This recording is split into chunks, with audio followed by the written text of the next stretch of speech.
O STJ, no tema 1290, definiu seu entendimento sobre a natureza do afastamento da gestante durante a pandemia, ou seja, se esse afastamento era uma suspensão do contrato de trabalho, se era salário de maternidade ou se o contrato de trabalho, na verdade, estava em execução.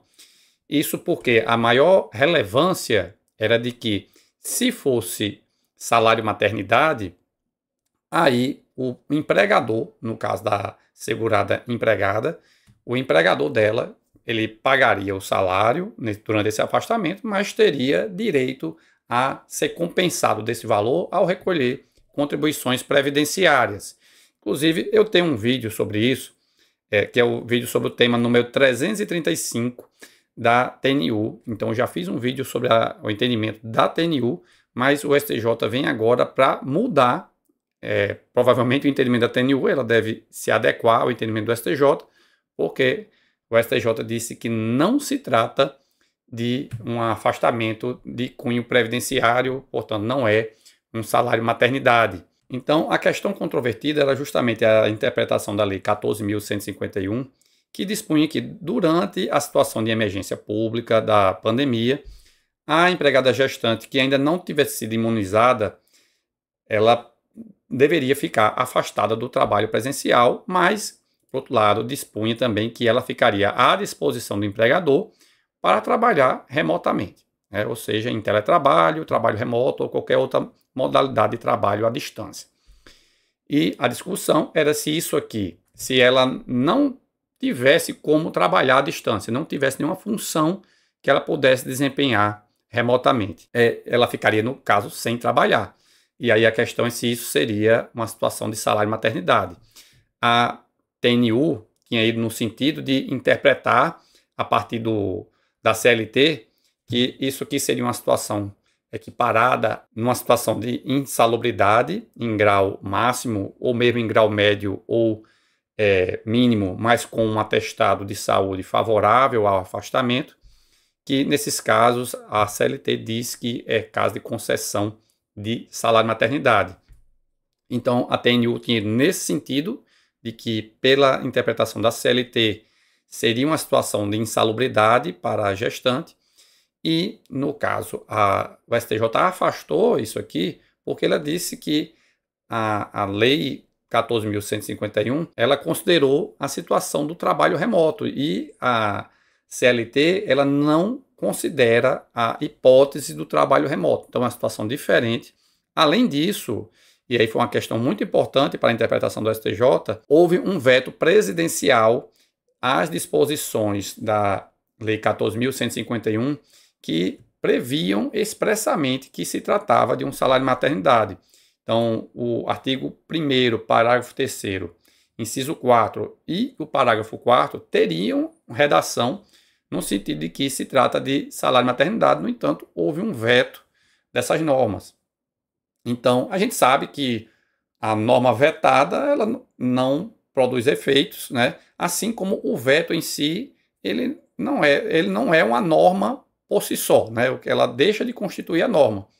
De toda forma, o STJ apontou que, primeiramente, pela situação de haver nessa lei aqui a situação do trabalho remoto que não está prevista na CLT e, por último, que essa norma teria a previsão de que isso seria um salário maternidade, mas isso foi vetado.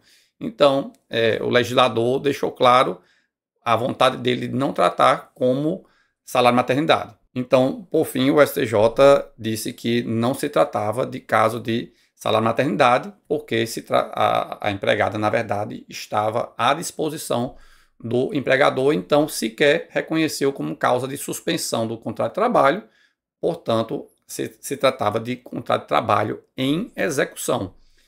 E, além disso, o STJ disse que não há qualquer inconstitucionalidade no artigo 1º da Lei 14.151/2021. Então, consequentemente, se não é suspensão do contrato de trabalho, se não é também salário maternidade, é impossível a compensação desses valores pelo empregador. E uma outra questão que foi enfrentada pelo STJ é a da legitimidade passiva nessas ações, porque são ações que são demandadas pelos empregadores com o objetivo de obter uma compensação tributária, né? Então, nesse caso aqui, não se discute a concessão do benefício de salário-maternidade, né? Aqui é uma questão apenas entre empregador e, na verdade, a Receita Federal, que é quem faz a arrecadação. Portanto, nessas ações, quem tem a legitimidade passiva é a União, representada, no caso, pela Procuradoria da Fazenda Nacional. Portanto, afastada a legitimidade passiva do INSS, já que não se trata de matéria previdenciária, pelo menos no sentido da concessão do benefício previdenciário. É matéria tributária que tem aí uma conexão com o tema de direito previdenciário. Então, as teses ficaram assim redigidas, primeiramente. Nas ações em que empregadores buscam recuperar valores pagos a empregadas gestantes afastadas do trabalho durante a pandemia de Covid-19, a legitimidade passiva ad causam recai sobre a Fazenda Nacional e não sobre o INSS.